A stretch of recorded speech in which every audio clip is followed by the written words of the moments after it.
meeting of Mexico Beach Planning and Zoning to order.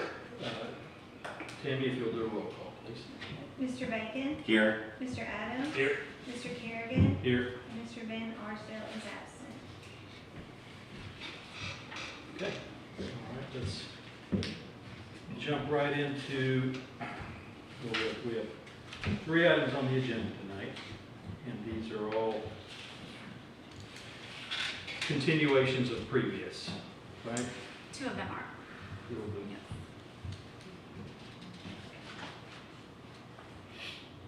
All right, so the first one here is consideration of changes to Article 4, Yes. approval of land disturbance and development activities. So if you'll brief us on that, please, although we don't have any public. Yes. So this is actually a section that you looked at last time, and this is where we're talking about the bonding and surety guarantees. And as we were talking through this last time, there was discussion about including a payment guarantee also.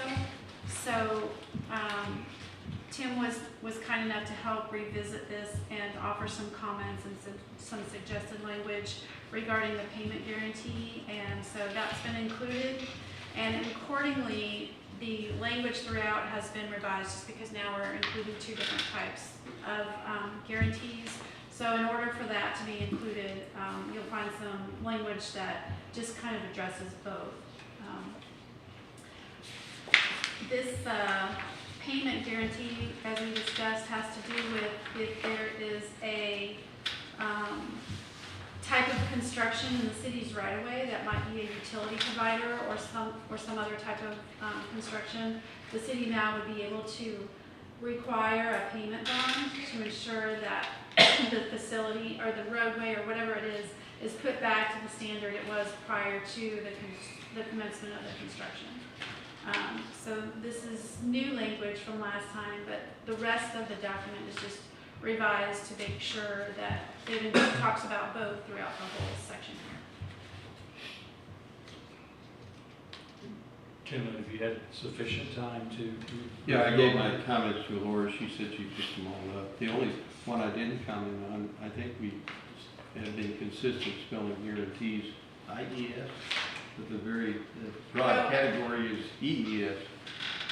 Okay. I think it Check should be spelling. IES. But, yeah, and the payment bond really, the performance bond is what you require during the initial construction. The payment bond would be between the time the construction is complete and the time the city agrees to take over the actual facility, whatever it is, roadway, lights, whatever. So that way, if the developer decides they're going to leave town and never come back and fix the road with all the potholes between the time they finished it and the time the city agrees to take it on for maintenance purposes, then there's a bond to go after. So that's what that was for. Okay. The only question I've got on it, because it's not very clear to me, I'm sure it would be clear to a lot of people, exactly who needs to get the bonds. I mean, is it only somebody building multi-units? Is it, I mean, if somebody's building their own house, do they need to get a performance bond? No, I thought we'd exempted.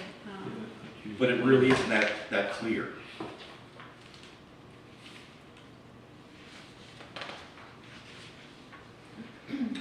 I mean, now like two camps, are they required to business like that, or just developments, or? Yeah, so the threshold was anything under $100,000, no bonding is required, and then anything between $100,001 and $200,000, the city council has discretion as to whether or not they want to require a performance or payment bond, and then anything over $200,000, performance or payment bond is required. Well, and anybody building a house on this lot is going to blow past that really fast. Well, I thought I'm just looking again because I think that's where we changed, where it was changed from contractor to developer. But I agree with you, it's still not clear. Right. I mean, because you're not a developer if you're building Right. your own house. Yeah, you're gonna see that in landscaping too. But then does it apply to a builder building for somebody? Well, maybe under exemptions, we just put, does not apply to single family residents. Right. That would be very And simple. that's Yeah. exempted. Yes. Is that good with you, Tim? Yeah. Other than that, most of the stuff is way over my That's why I started with that. Well, it's really intended for subdivisions. I don't know Right. if you want to require a performance bond on just a regular construction build, a commercial building. That's something, just take a look at that. Yeah, well, we did because of the landscaping and stormwater facility. That's why we had included it for, non-residential. So if this were in place right now and the new grocery store was breaking ground now, they would be required based on the wage rate. Based on the value of their, Yeah, sure, that's sure. Yeah. yes. But if the intent of the performance bond is to pay for the facilities that are not put in, they're not putting in a confined commercial building like the grocery. What are Well, that's they- an exceptional case because there is no other area other than the footprint of the building. But usually you have area for parking and landscaping and Yeah, stormwater. that's true.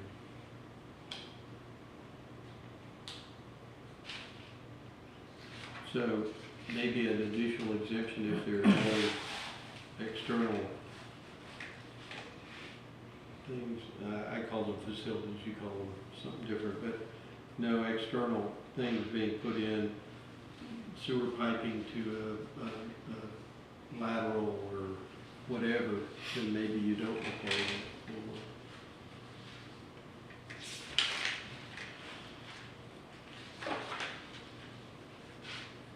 This might be a stupid question, but somebody besides me probably thought of it too then.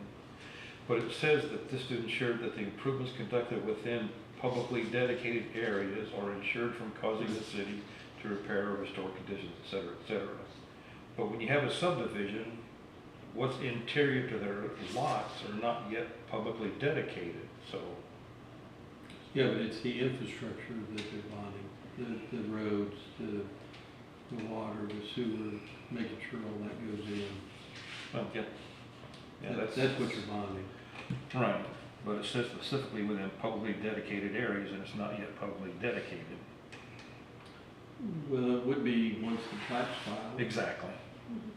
So, I just want to make sure that wasn't a problem the way it's written. I don't think that's a problem, but that brings up the point of the purposes of bond is for publicly dedicated areas and things like the grocery store had none of that. Or it could be that they were constructing a sidewalk or there's, I mean, I don't think we should exclude non-residential development also. Well, because you're right, they may have to cut across roadways for plumbing and electrical and. So where would two cans fall in that? If the grocery store is an unusual footprint, where would two cans fall in this discussion? So the performance bond is generally helping with any kind of landscaping issues as well, or any fail of the stormwater facility that they install, that can be adjusted, fixed, redesigned with that bond if they don't fix it themselves. That's my experience with them. I don't know. So the answer would be that if they are doing anything such as landscaping or parking or things that would trigger publicly dedicated stuff, then they'd have to get a bond. And is that customary in this category? This isn't my line of expertise. Is that an impediment to the development? It's pretty common. I shouldn't say pretty common. It's fairly common for a local government to have these options. Most of what I see though are for subdivisions, so, I mean, as Laura said, if you're gonna have a bond amount based upon the cost of the construction of landscaping, your bond's not gonna be very large. If you're gonna have a bond for, 5 miles of roadway and water and sewer and streetlights and whatever else, then it's gonna be a big bond. So the dollars will play into to the factor. Some of it would be self-fulfilling too, if a business comes and say, I need to dig up this road right here to do this, that's the time you say, well, great, but you need to have a performance bond to make sure it's repaired. So it would be, would be self-fulfilling because they would have to do that at time of getting a permit. Am I right? Right, they wouldn't get a permit unless they had a bond. Right. It is, I actually understood something.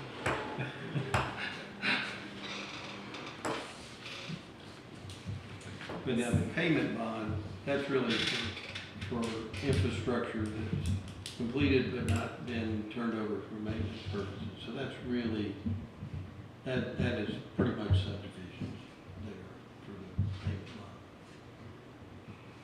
bond. And we feel that this is sufficiently clear in that area. So under 4.07.02A exemptions, we're going to add a number 2 that speaks to the single-family residential vertical construction. So that would cover then the horizontal work of the subdivision, but the vertical construction would be exempt.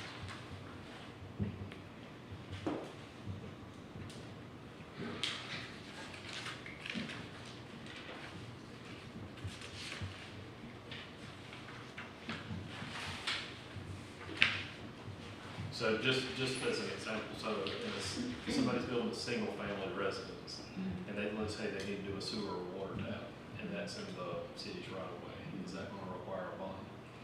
Probably, I don't know the cost of those things, but if it's under $200,000, it would Makes sense. be required. Now, if they have to run 5 miles of sewer to tap into the sewer, then Yeah. it's Yes. probably going to be 200 grand. Yeah.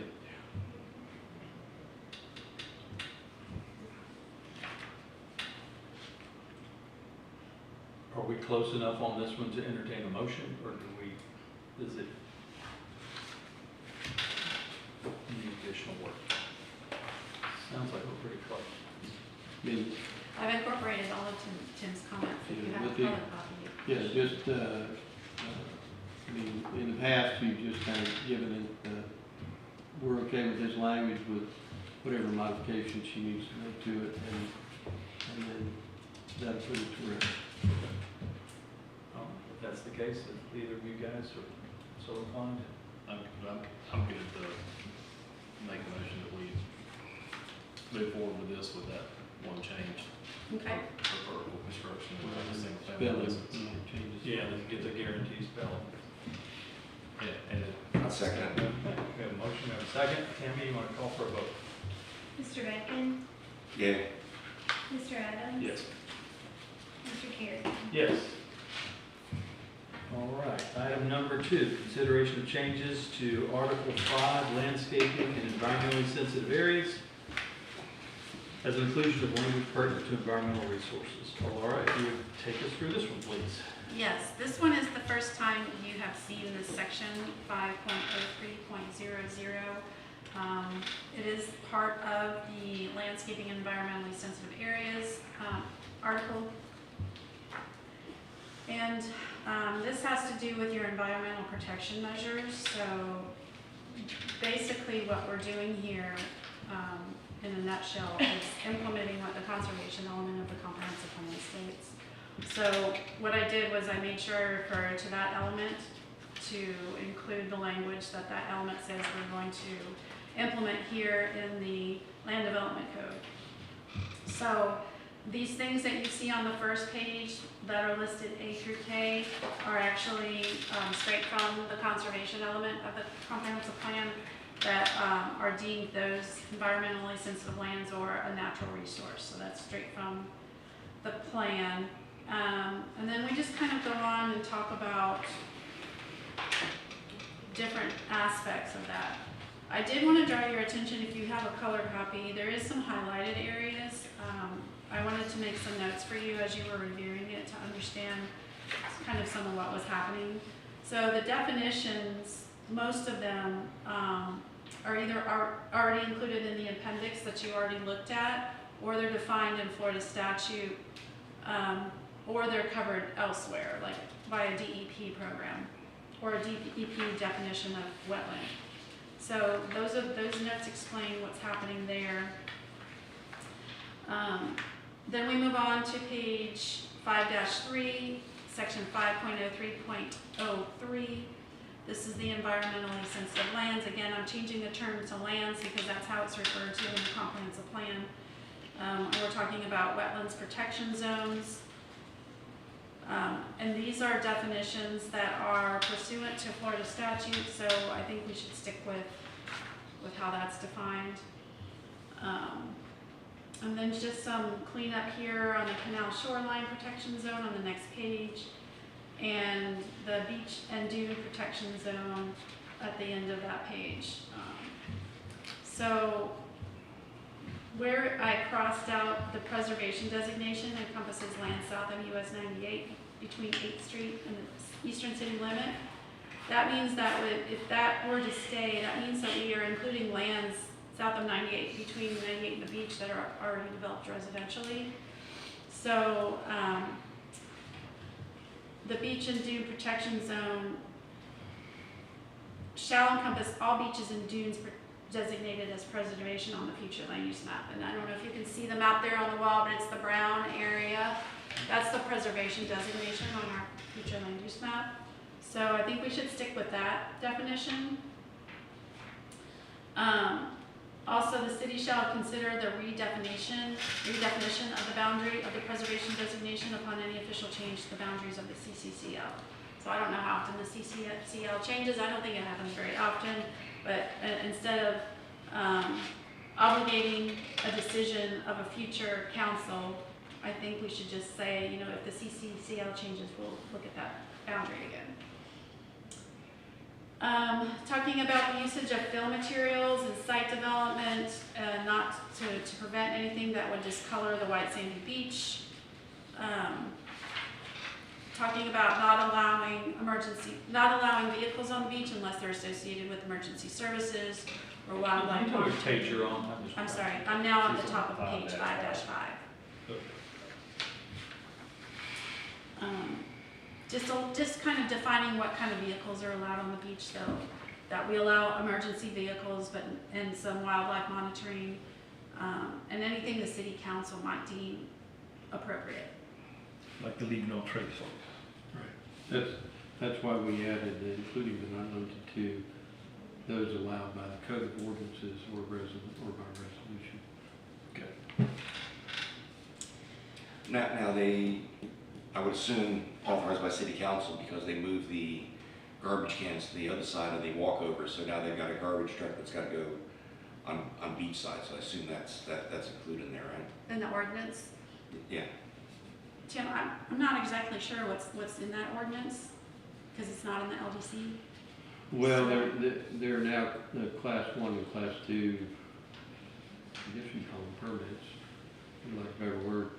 The people that are down on the beach, that are working from the beach, that are either picking up stuff or delivering stuff actually on the beach is one class. Then you have the class where they're located off the beach and they're just dropping off stuff. So the people that are on the beach, including, there's that one guy that sued y'all several years ago. With the jet skis and everything. For jet skis, you know, all that is recognized by the code of ordinances.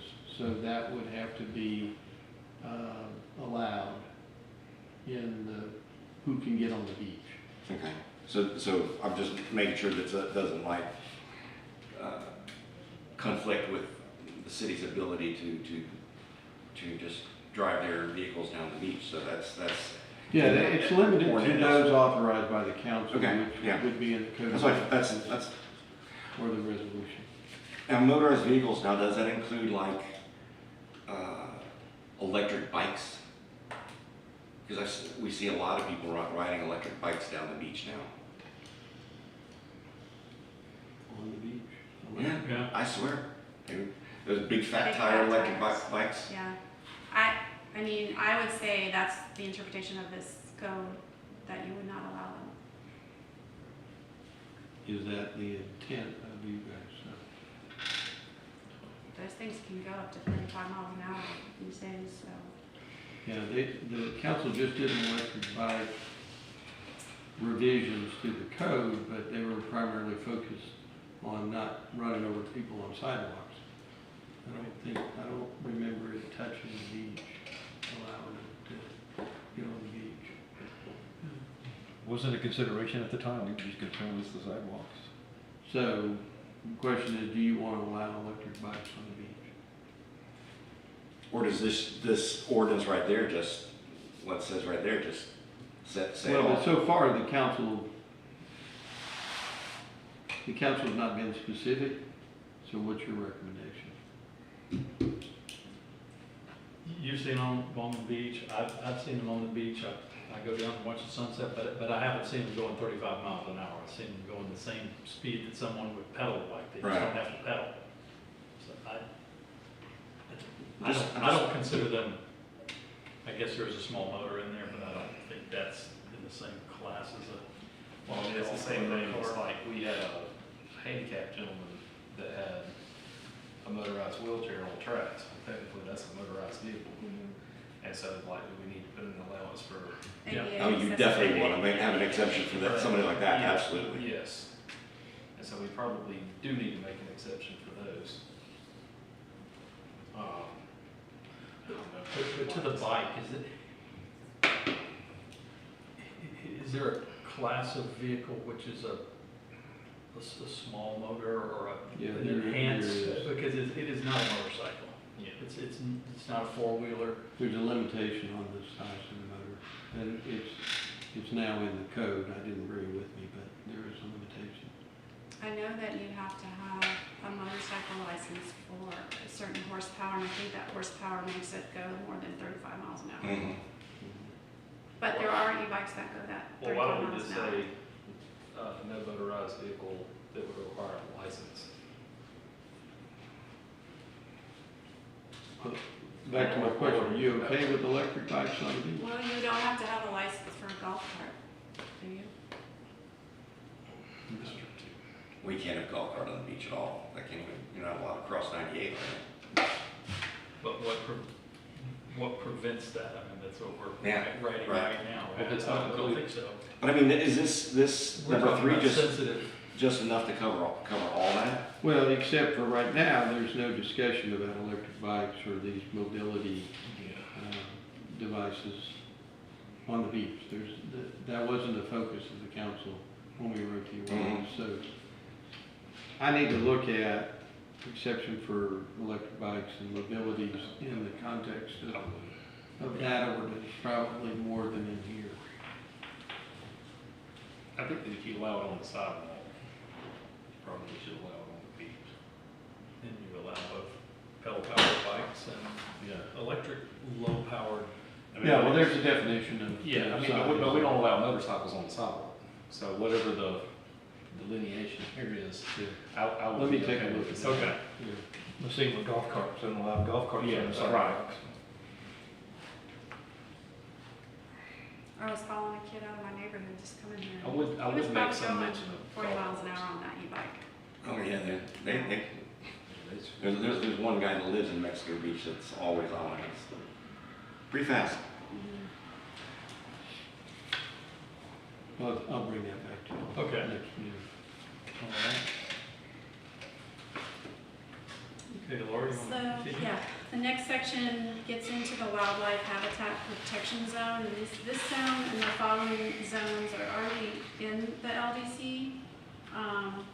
But the comprehensive plan directed us to implement these policies that talk about these protections. So I've augmented some of the language that you currently have in your code to help define what we're doing with these zones.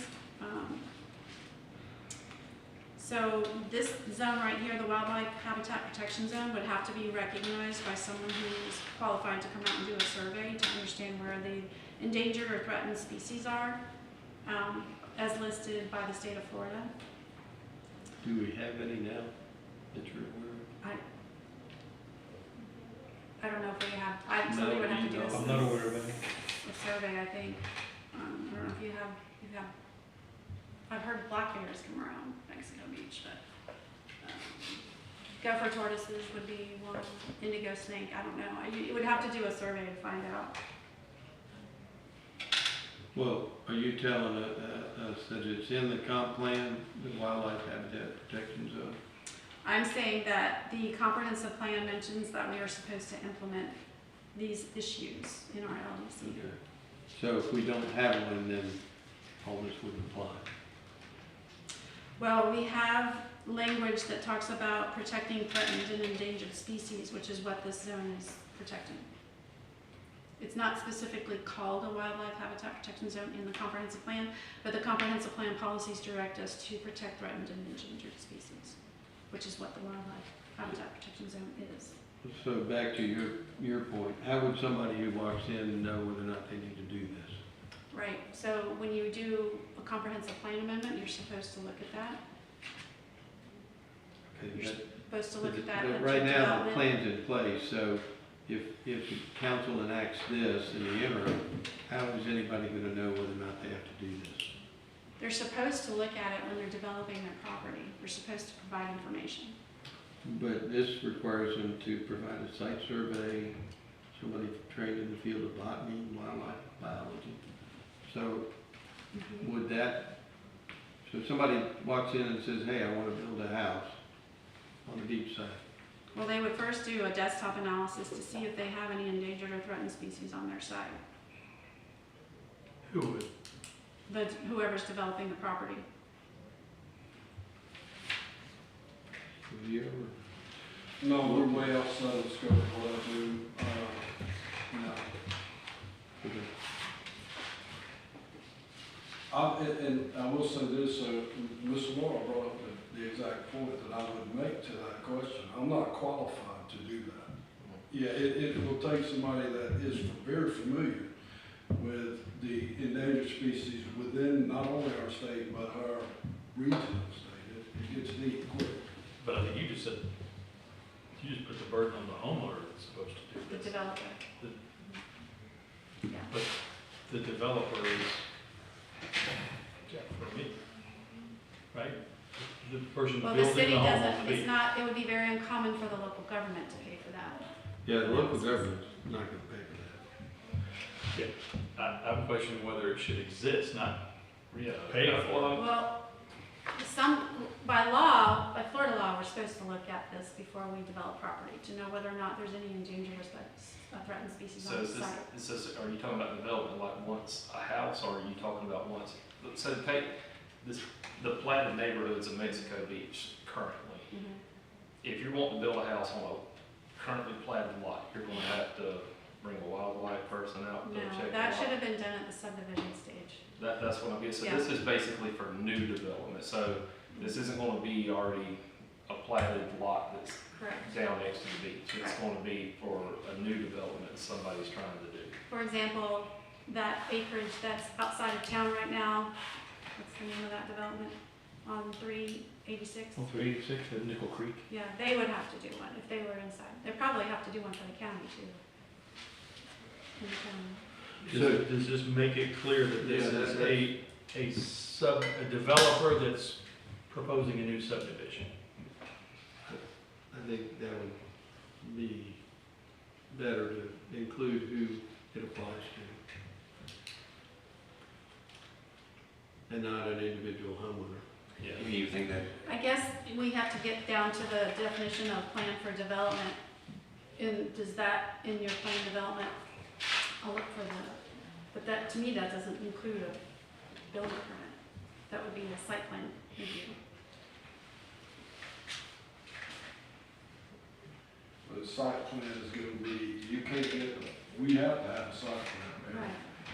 So I Except- do see the rub here. Except for a single family home. No, I get a site plan for, yeah. A current site. Maybe your site plan is different than my site plan. Well, yeah, Yeah, probably, exactly, Yeah. that's, and so from that point, I do see the rub in developer contractor. Okay, so in my world, a contractor builds, normally those guys are building a building, a house, you know. A developer is exactly big neighborhoods, you know, big developments. But I see where the wash would be in those two terms, depending on how you write it. If you read it, the developer, and development is defined in the LDR as any, blah, blah, you know, that could get muddy quick.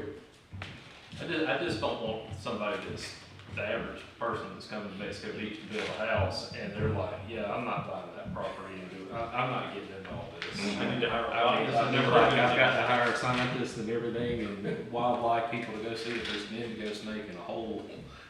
I mean, it seems like a bit much. Right, yeah, that would, Other than acknowledging that the comp plan has it, can we limit you it? could just based on- say, any plan for development order, any request for development order. Because we Because do development define order equals subdivision. an order issued, but if there is facilities being accepted by the city, but no if it's just a subdivision. So development order is an order issued by the city of Mexico Beach which grants, denies, or grants with conditions an application for a development permit.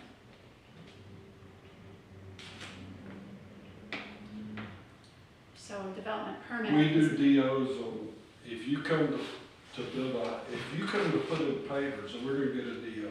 That's the only mechanism we have to look at your impervious surface outside of building code, okay? So the development order is a very good mechanism for all the things that we look at outside of the building code. So, yeah, we do development orders on everything. Now, whether it is the development order, Is not my development. right, Yeah. there's a big Yeah. gap between my world and Laura's world. But to the average homeowner that's building, they're not gonna know the difference between your It- development order. That's exactly right. Yeah, I think we probably do need to look at this a little. And I don't know if it's an exemption, like if you're on a current platted lot, Mexico Beach, you're exempt from this. Sure. Like, I don't know how to word it. Where this but- comes into play though is what we're all seeing. Laura's absolutely right. So this is her development order. When she writes development order, means her development. When I read development order, it's Well, when you interpret it, it's Yeah, what we yeah. have to figure out. I just don't want somebody in his department reading, like, you know what I'm saying? Yeah. Reading something and there's They generally there's don't commingling know. of They definitions. generally kick it to us. They don't usually do that. all commercial projects go to Laura. Now, I would get confused with just what you're saying. Bob comes in, wants to build his house. I'm gonna read, you gotta have this survey to get your DO. Bob, go get this. That's how, yeah.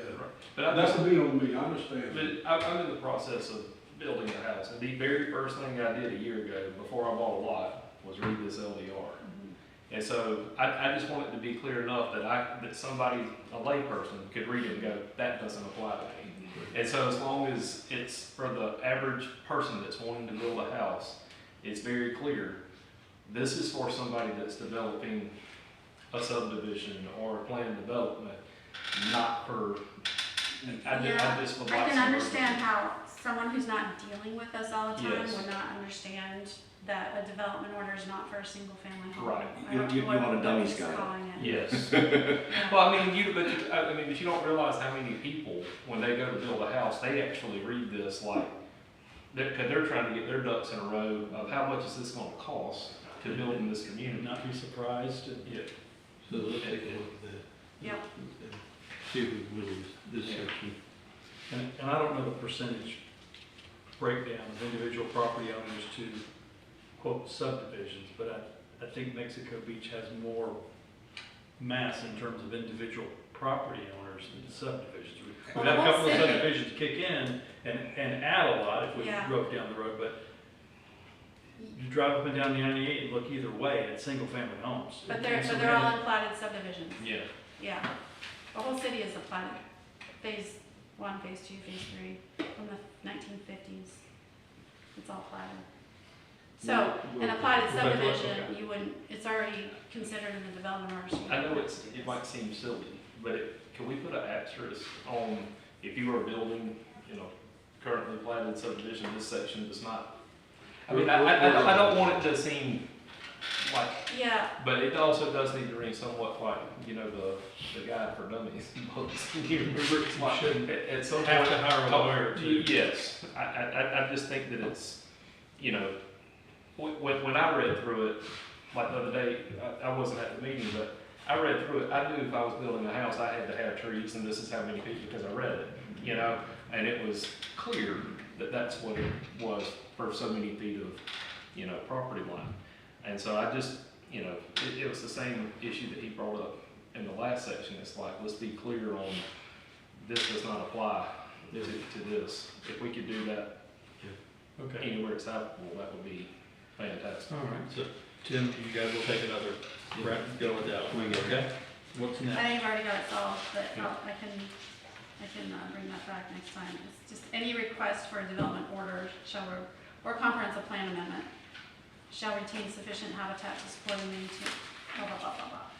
Well, you made a distinction a minute ago about subdivisions that have facilities that the city will assume versus Yep. subdivisions that don't. A subdivision, by Florida statute, a subdivision that's just lines on the map, no roads, no stormwater, no nothing, can be approved administratively. But if the city is accepting, facilities, whether stormwater, roads, sidewalks, lighting, whatever, then it needs to have a development order that is approved by the city. And that can go through the public hearing process. In fact, you have to in order for the city council to be able to accept those facilities. We'll bring something back. Okay. All right, Laura, we'll continue. So, the next page, 5-6, section 5.4.00, development and restrictions within environmentally sensitive lands. Again, changing it from zones to lands because that's how it's mentioned in the comprehensive plan. And this is just the, so we go back to the front where we have the list on the first page of the wetlands, floodplains, beaches, sand dunes, oak thickets, native vegetation, heritage trees, and the like. So any development inside of those areas or affecting those things are guided by this section. So you have to have a state and federal permit in order to do any land disturbance to any of those things or any of those areas. And we require them to be obtained before the building permit is issued.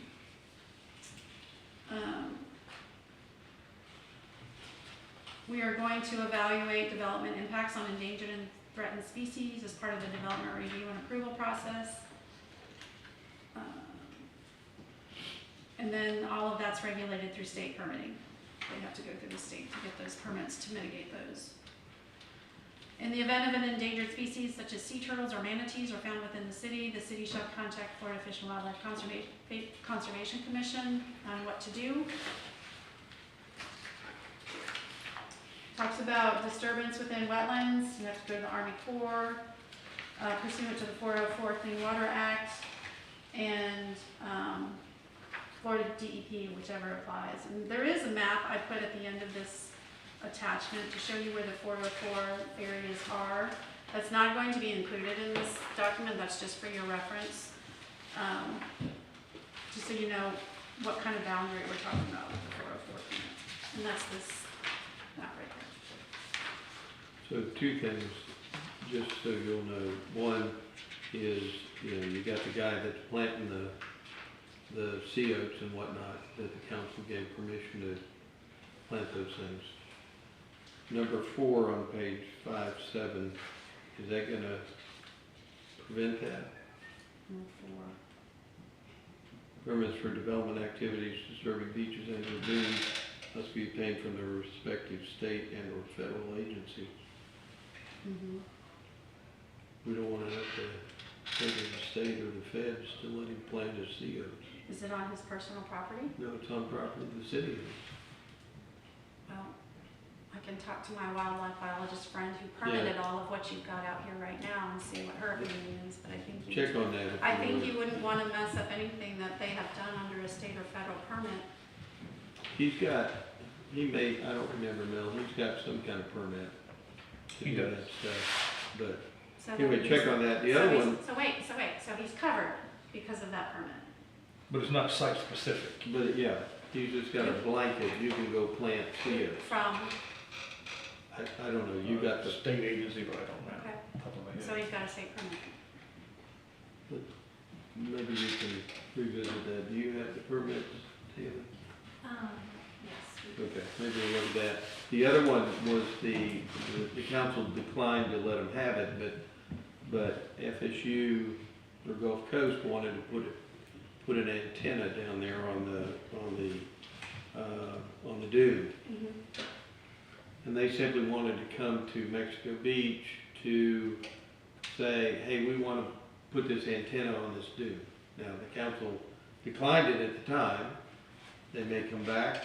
I don't, talk to your guy, because I don't want to mire the city down in a bunch of regulatory stuff that would apply to their property. Well, but it's just like anything else that's private property. You still have regulations outside of your private property that apply, which is why we're doing this whole exercise with the land development regulations to begin with. You want to be able to control so there's no adverse impact to Right. the community at large, what goes on property. But I don't want the city to have to go to the state or the feds on property it owns to do something to give FSU the right to put an antenna on it. So it owns that property, it owns the beach. Sure, All that down. but I think we're all in agreement that we want to protect that beach. It's your number one economic driver. But I don't know that the city wants to go through all the feds and the state, that's my point. Well, I would submit you would want to check with a professional to make sure whatever it is you're doing is suitable for the environment that you're doing it in. We'll take a look at that. Okay. And so, yeah, so Tim jumped ahead a little bit, but this language above it is straight out of the comprehensive plan. It's just being brought forward.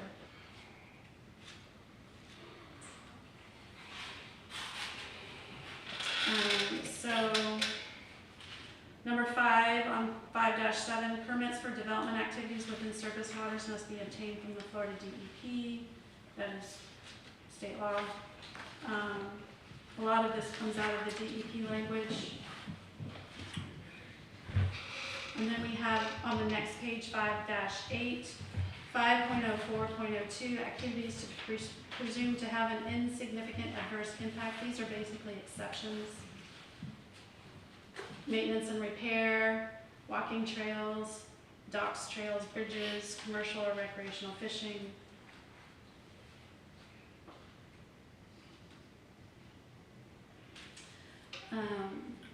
When you say timber, Catwalks. catwalks, say the city decides that they're gonna put a walkover, a dune walkover made of metal. So now what, do we have a problem there? So I'll go back and check my source, but I didn't make this up. I just had to Saying look you in. did. No, I'm just saying, there is a reason why it says timber catwalks, and it's not my. Yeah, let's check on that, because I don't wanna, if the city's out here trying to promote ADA compliance and they need to build a metal structure, then I don't wanna have them now can't do it. Right. We'll have to Or check. Trex says that's not timber, so. Yeah, I'll check that DEP language. And just technically, walkovers are non-compliant. We're really getting, okay, So turn ourselves Let me in. ask a question on that same thing. Are ADA walkovers, can they be more than 4 feet wide?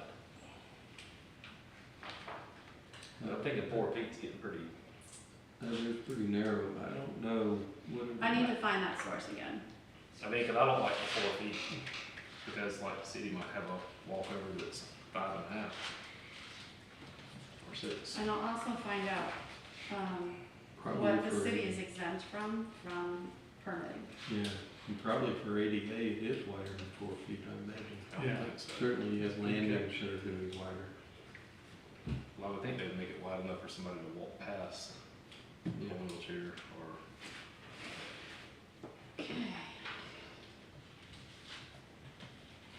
Yeah, some of those that go down on the beach with the extra Yeah. wide wheels are pretty good. Yeah. We have one that, where my office is, the villas of Mexico Beach, and they come down from Georgia, and their son uses that, and it's, I think it's 4 feet wide. Yeah. So moving on to the next page, 5-9. There's an exemption section there, 5.04.04. These are exempted activities in the canal shoreline protection zone, which is that which abuts the canal.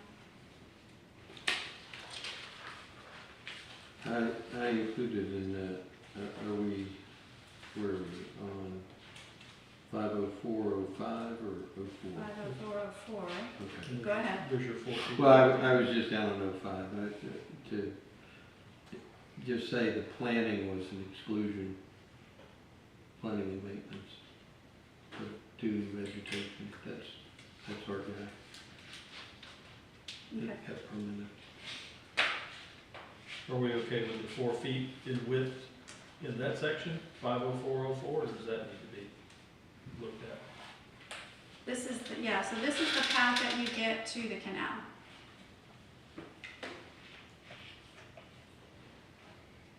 So, so let me know, this is your current language, so if you want it to be wider. The path to get to the canal, you say? This is the canal protection zone, so yes. And honestly, I don't think the city has really enforced this zone over the years, because you're pretty much built up to the canal. There isn't any. Well, not everybody. Well, I mean, there's no, I can't see any, outside of Sweetwater, I can't see where there's a whole lot of vegetation running up, like natural vegetation running That's- up to the canal Right. in the city.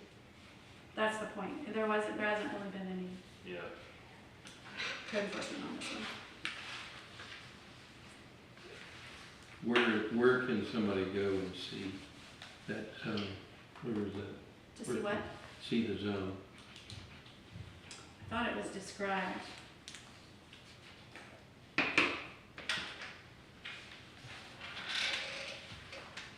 Maybe that's one of the definitions you moved to the appendix.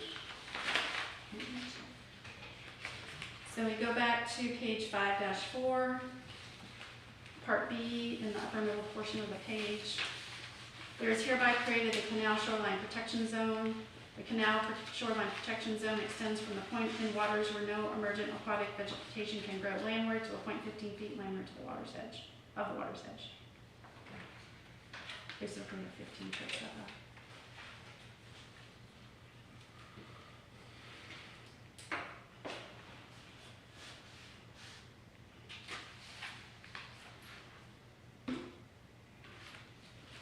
Let me ask a question. This is just, and so, like I have a lot, and my neighbor has a lot, and there's probably 20 feet that doesn't have seawall on it, like his seawall, my seawall don't touch. And that's where all the erosion and the dirt goes into. And so like in the future, it would be to keep dirt and everything from flowing into the canal. Once you go to build a seawall, all that vegetation, that 10 feet of vegetation is gonna come out.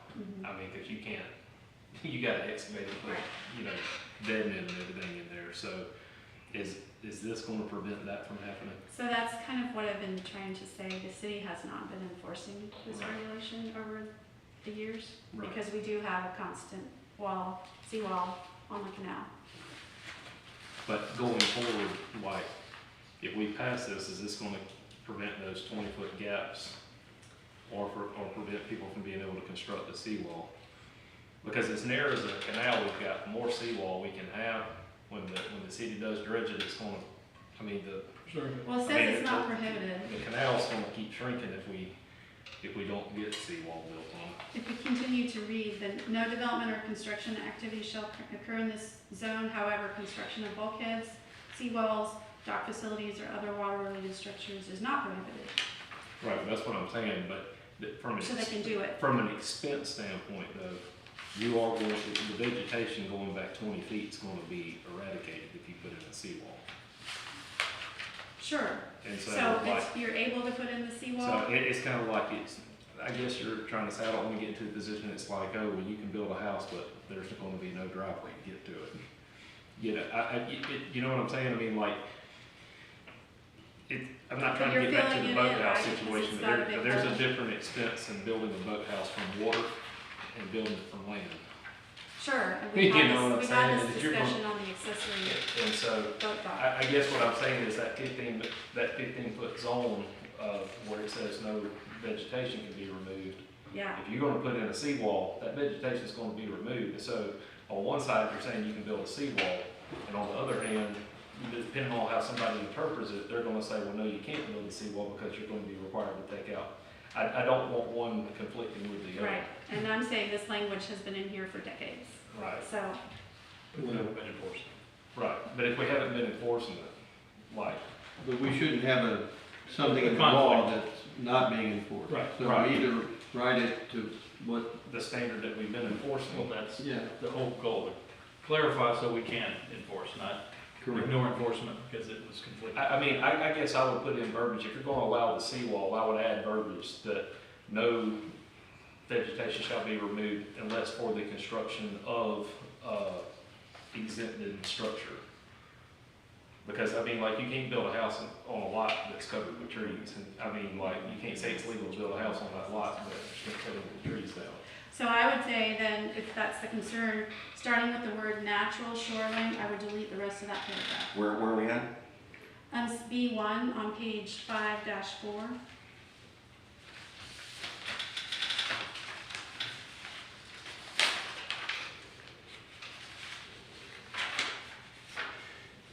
I'm sorry, Lori, you said what? Put a period. I said starting with natural shoreline vegetation.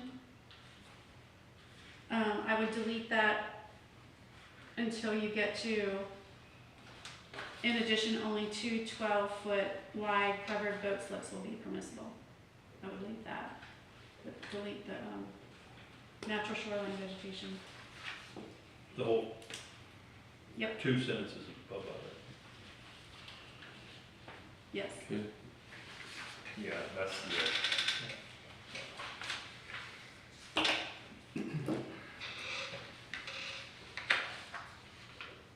Now, just to be clear though, there wouldn't be a federal permit required, there'd only be a state permit, correct? Well, if it's the canal, I don't even know if there's a state permit because it's owned by the city. The state does issue permits, so, but there wouldn't be a federal permit. There'd be a DEP permit, Mhm. so I think take the word federal out. In the sentence before that is what I'm suggesting. Well, how does that affect your 404 permit, Tim? This is taken from the Army Corps' website. This is The only one that I know, Mel, that issues a permit when there's construction on the canal is the state, right? FDEP. Yes, the canal is typically exempt from the Corps. Mhm. Yes, DEP does bless, if it's a navigable waterway. Yeah, they call it something, it's like a class 9 waterway. It's something, yeah, Something like yeah, that. but, so, yeah, typically and I don't get any further than where I'm fixing to say. So if you come in to build a boathouse, I'm gonna ask you where your DEP permit is. When you give me the blessing that you either exempt or here's your permit, you're good. Then we move past that. You're not requiring any kind of federal permit. No, no. Because it's a man-made, I think Yeah. the distinction is it's a man-made waterway. I just don't know why the Army Corps would have this on their 404 map. I still have the question of how does FDEB have that jurisdiction? Oh, I know that answer, but that's a long answer. Yeah. Because they took it, that's how.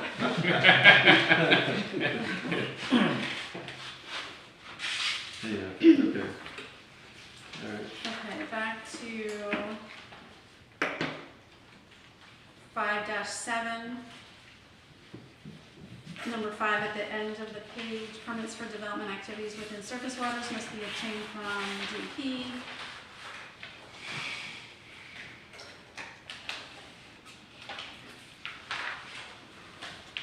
And then 5.04.02, I think we just covered that, never mind. 5.04.05 on the next page, 5-9, talking about the beach and dune protection zone. This is where your insignificant adverse effect comes into play, the planting of or maintenance of existing beach dune vegetation. I'll probably put in one too many others there.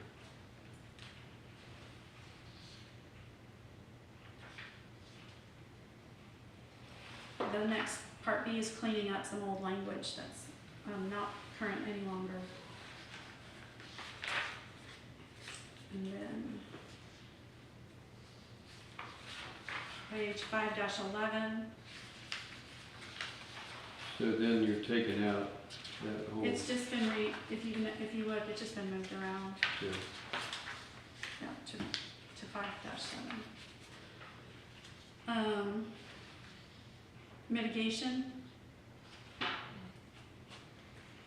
So I don't know that the city can regulate this mitigation efforts, because wetland mitigation banks are usually not inside the same jurisdiction that they're questioning. So if you have to buy a wetland credit, you're not gonna get it in Mexico Beach, you're gonna get it somewhere else. There's also the DEP uses UMAN for wetland mitigation banking. So this whole mitigation section I have a concern with, because I don't think that the city can, I think this is a state issue. I don't think the city can require these things. So you're concerned with, you thinking we should take it out? Yeah, I think the state handles it. So 511, where you've got A mitigation all the way to where? The I rest just of take that out A section? mitigation and everything that falls underneath it. Okay. Well, except for, sorry about that, beaches and dunes. So we would delete A1, and then A2 would become A1. That makes sense. So we would still have the beaches and dunes mitigation. Anything that is destroyed has to be replaced.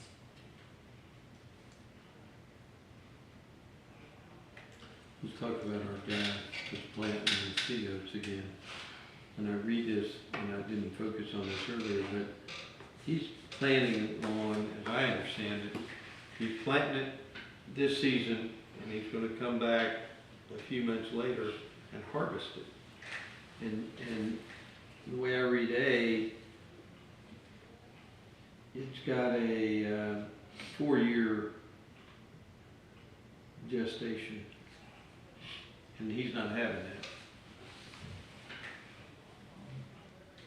So all he's doing is the season's worth. So how do we provide for that? Do we need to have the 4 years in there? I guess I need to understand this case that you're talking about, because I'm not following what's happening here. He's planting on city property Correct. for his personal use. No, well, Yes. for harvesting, to use it with other governments that need seals or other stuff. So he's If they're- propagating. There are different strains of seals, and some are compatible with our beaches and some not so much. Okay. And so what he does, he brings in stuff that's compatible, and plants them and He's then, propagating them. yeah. to he sell. sells- He doesn't sell them at all. He works for other communities and does the same thing. Okay. Well, but at the end of the day, he's getting paid by that community, isn't he? Well, that's not by us, but on Yeah. some of the others that need COs, yes. My understanding is, from what he was saying, is you have natural vegetation, two regions, and so he goes out there and propagates more of it in the regions. And so basically, we get more COs Mhm. in Mexico Beach, and he's able to take a portion of it and share it with other communities. When they do, the purpose of it is when they do the renourishment, we lose all of our native at that moment. And he did explain the different regions and variations, as Mel said, in our state of different COs that won't cross into other regions. So what he does is he replants the COs for here and takes the seeds back, so he'll have those seeds for the next person in our area that needs, yeah. So let's just take out, which is achieved approximately 4 years after planting and vegetation. How about we just add unless expressly approved by the city council? Well, why does it have 4 years anyway? That's the existing language. I'm not a Well, we wildlife can- biologist, so I don't know. I think what they're saying is if you tear up the dunes in a construction project and you plant COs, you can't just let them die. Like, you've got to make sure, you got to take care of them. Well, but I think Sure. you've also got that in the language in front of that where it says maintenance of xeric vegetation to a mature stage. I'm not sure that the 4 years, I mean, maybe COs are mature after one season. Well, this says approximately 4 years. It's not a hard number.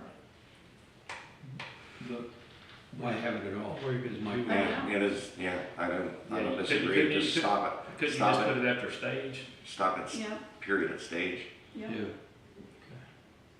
All right, let's do that.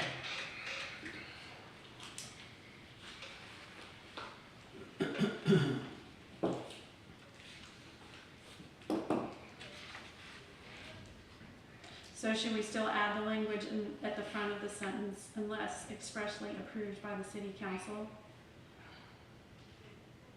Compensatory I beach and think- dune I think- mitigation shall require that the amount of beaches and. Yeah, I think that would be a good caveat in the beginning also.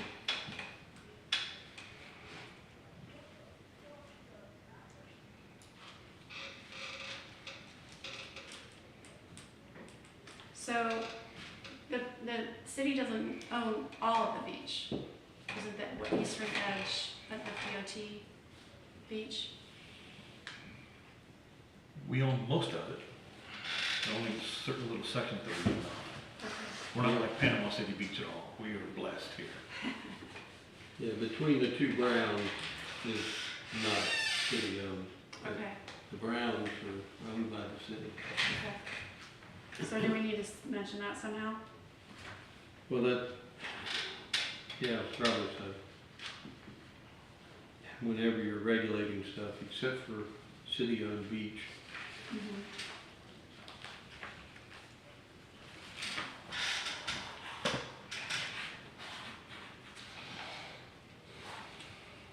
So you don't have the problems Walton County does.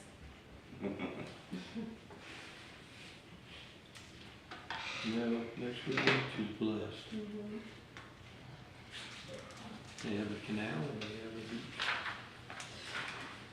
So the rest of page 512 and into page 513 is cleanup language.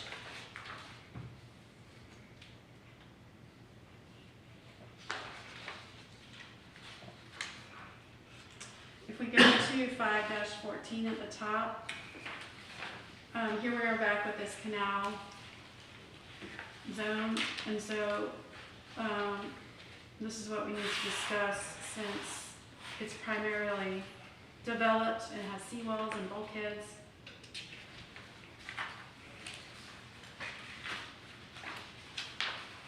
So it's saying that you have to keep a natural buffer. You have to restore damaged canal shorelines within 1 year. So all of this, based on the discussion we've had so far, I'm not sure we want to, maybe not all of it, but a portion of it. Yeah, we if probably you don't would want take a to. look at that, because Well, if we could have some discussion. If we're just going to eliminate it because we don't want to have any kind of regulation in that 15-foot area. I do think that if you have a seawall and your seawall fails, there needs to be a mechanism.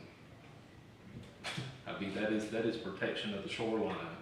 I mean, so it doesn't necessarily have to be natural vegetation, because like, trust me, I don't want my neighbor's seawall caving in and, and there's no mechanism for Mel or the city to go up there and tell them they gotta fix it. And I'm telling you, it's coming too, because most of these original seawalls are wooden and they are starting to fail. I mean, like you go out in the boat and you look at the bottom 2 feet at low tide, a lot of those seawalls are almost non-existent now. I mean, and if you don't do it, when you start having swimming pools slide off into the canal, it's gonna be a big problem. Okay. So, I can create some language that speaks to the maintenance of the seawalls. But it sounds like I want to delete that first part A.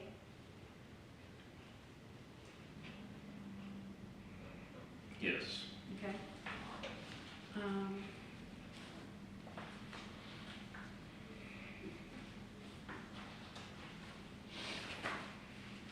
Probably part B too.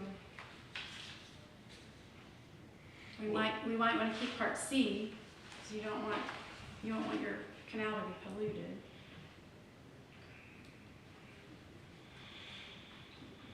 yeah, I think you want to keep C, Mm-hmm. the way you've got it. Keep D. Yeah, if the seawall is a canal shoreline means, then that does put a time limit on when they have to repair it. I don't know if you want to use the term destroyed by itself or just Which one are you on? B. B. I'm going backwards. Okay. Complete restoration of damaged canal shorelines. That one.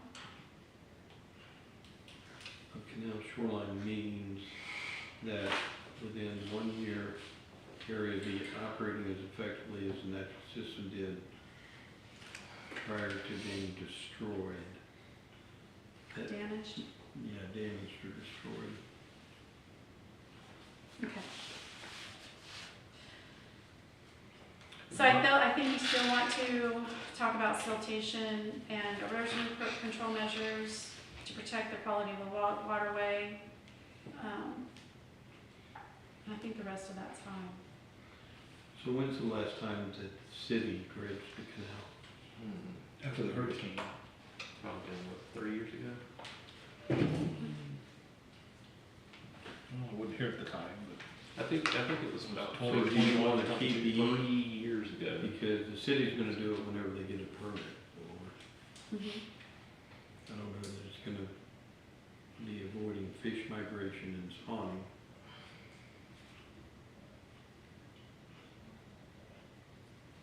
Depends on what your goal is.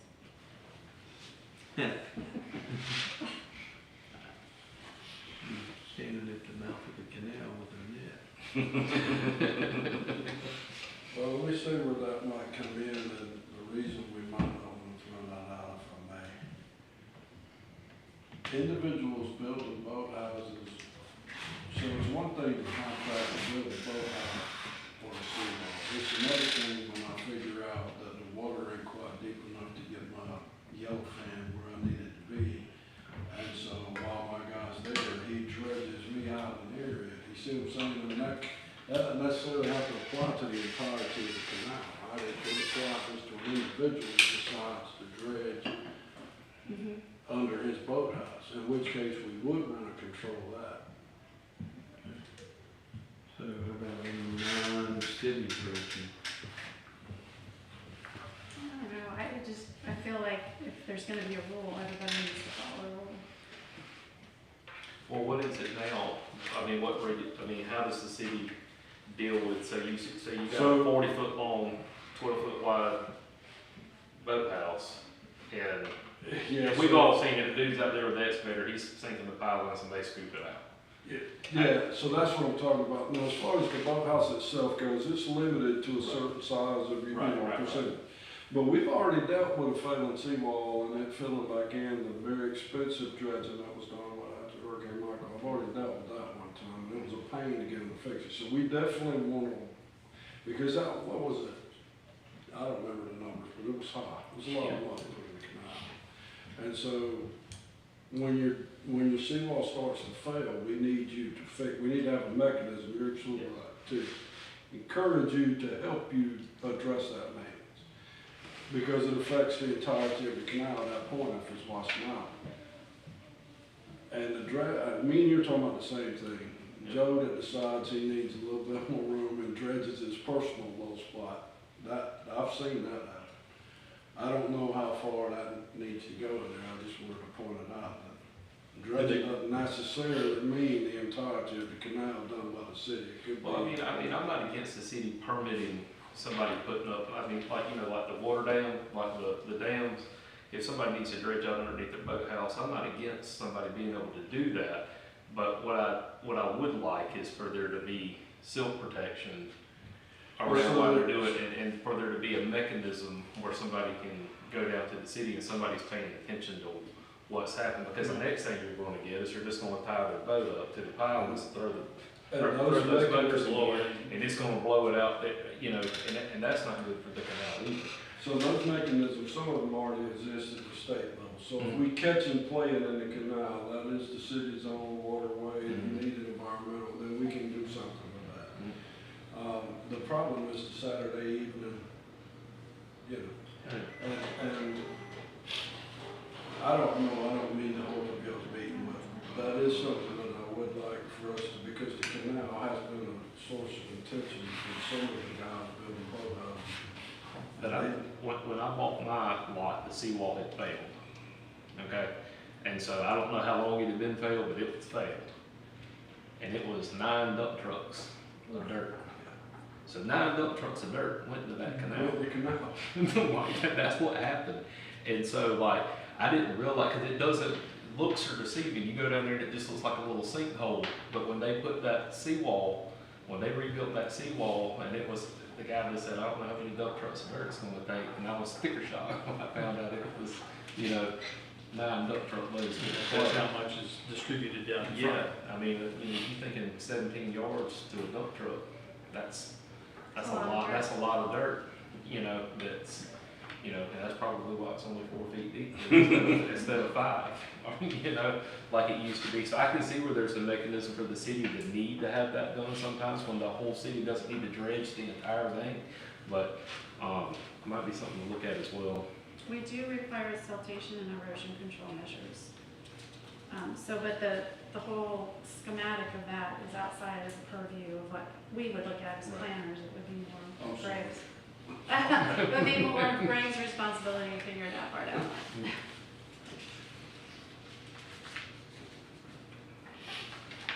Okay.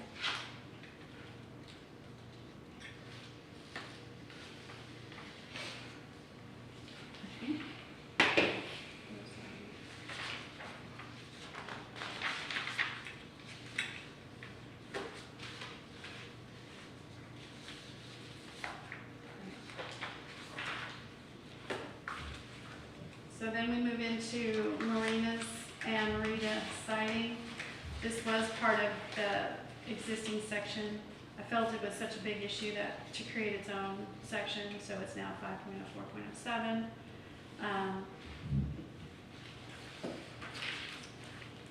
I know that we can say we don't have a marina or, but there are small marinas, and I never say never because you never know what happens down in the future. So just to have this language in here for future development.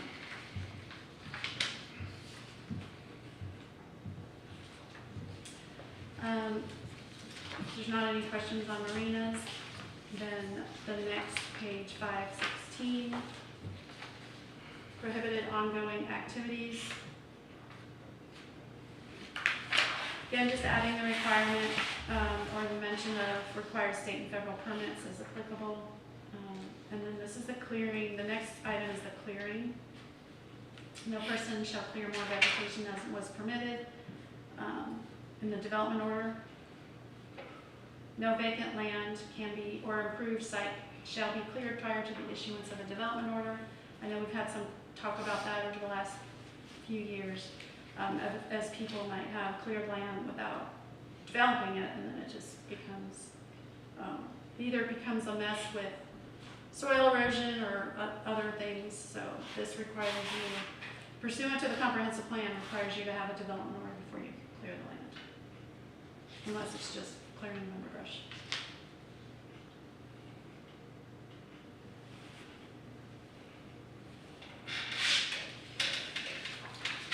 And just a little more cleanup, and then that's the end of that. Okay. This one you guys are gonna work on. Okay. All right, we move to the number 3 of 3. Yes, and this one you have, you also saw on May 4th. So this section of the landscaping and environmental sensitive areas protection portion of this is, has your suggested changes. And I think the two biggest issues were the palm trees, which if you look on the first page, 5.01.03 palms, excuse me, may be used in the landscape plan, but we have that 60% rule. So cannot be more than 60% of the required number of trees. So can we go back to 50102?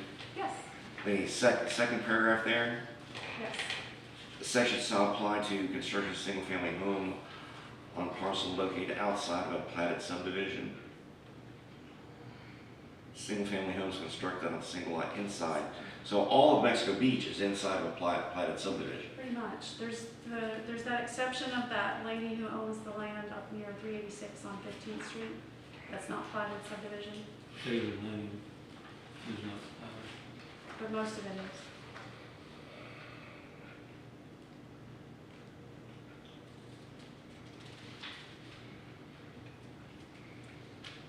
So for that first sentence, what would that actually apply to?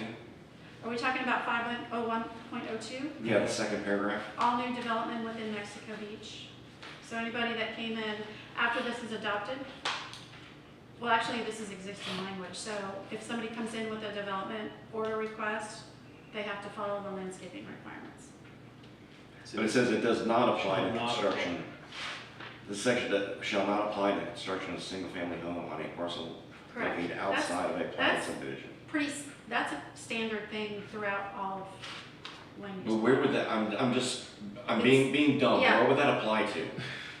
What, I'm right, in Mexico Beach, Yes. what would that actually apply to?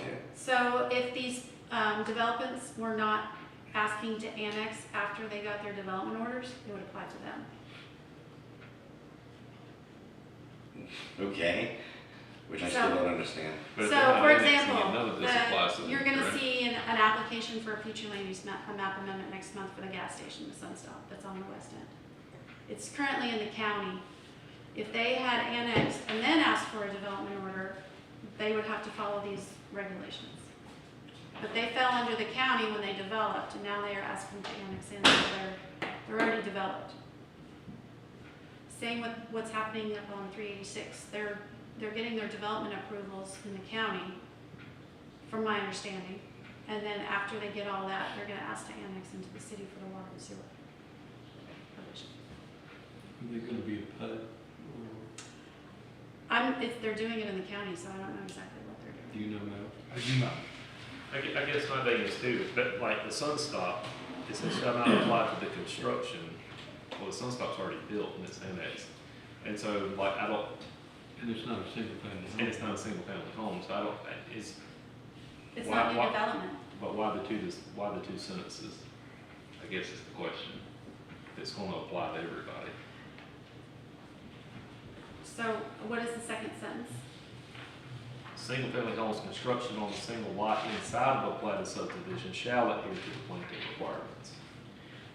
And so it's saying there's no planting requirements for this if you're on a non-platted lot. Yes, that's, can you please direct me to the section you're reading from? Okay, 5.01.02, applicability, second paragraph, Second paragraph. first two Okay, sentences. second paragraph. Section shall not apply to construction of single-family parcel outside. Where- Yes, parcel outside of subplatted subdivisions. Where it seems misleading is that it starts off by saying, shall not apply to the construction of single-family home. Because it sounds like it applies to almost everything with the exception of something, which I clearly don't understand yet. But this almost starts like it doesn't apply. Glad So I'm what not the this only is one. saying, what this is saying is that if you are a house and you have a meets and bounds description for your parcel, this does not apply to you because you're not a platted lot, which is less common in Mexico Beach, but it's really common in parts of the county. So Well, let's if make you this are clear not for in a Mexico platted Beach. subdivision, you're exempt. And you're a single-family home, you're exempt. If Is- you're in a platted subdivision, you have to adhere to the planting requirements of the approved development order. Could this be rewritten in a way that it applies to Can you all the things that we're trying to explain with the exception of, rather than starting off by saying, This doesn't. to his point, if I'm just a homeowner, and I'm trying to understand this, I don't want to start in by saying this shall not apply to construction of a single-family home, then have to turn it over to a lawyer to interpret this. Well, I hate it. and I hate it when you have to hire a planner to help you out. We can make that, we can take that sentence and put it underneath and call it an exception. I guess my question is why would there be an exception for a non-platted lot? Because they never had to go through the development order process for the plat. But if they're going to, but they have to get a permit to build a house on it, yes? You get a building permit. A building permit. But not a development order.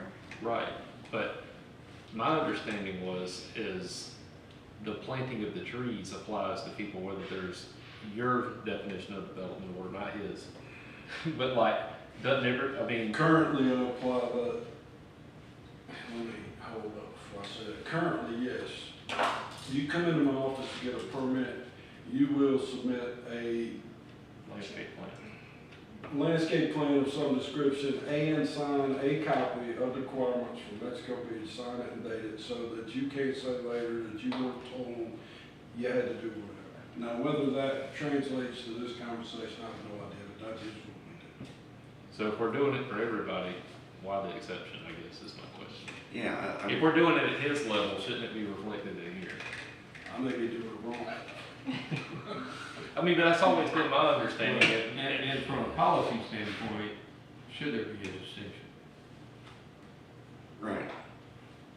If you come in to build a house and you're in a non-platted subdivision, I should still have to put the same trees in that somebody had. should you have to put? Yeah. So that's the question. That's That's what's the confusing. question that we're I trying think to if you're in Mexico Beach and you're building a house, you should have the exact same I tree see, requirements as anybody else does. I can see both sides of it, but yes, if you're trying to create a tree community, then you wouldn't want to exempt those people who have a meets and bounds description for their property. So you could take the first Take sentence that out and take the platted subdivision language in the second sentence out, and then it would apply to everybody. Yes. That's the way. I wouldn't even, I would just rephrase the whole thing, Tim, I wouldn't even try to wordsmith what's there. I'm sorry, when you talking I'm just gonna, I wouldn't try to wordsmith what's there, I'm just gonna rewrite the section. Because then it would just be more confusing.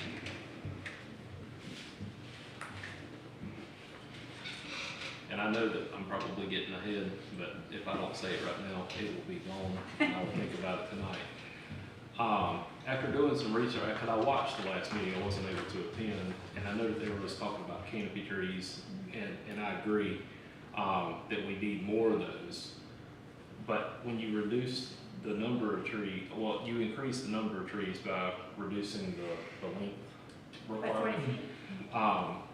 My concern is when you start planting live oaks and you gotta plant them real close together, they're going to die. I mean, so I looked at the University of Florida's website and they recommend like the minimum distance between oak trees is like 60 feet.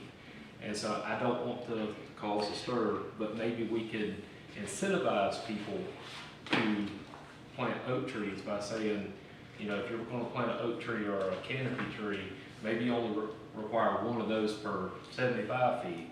And if you're gonna plant palm trees, you gotta have one of those every 40 feet.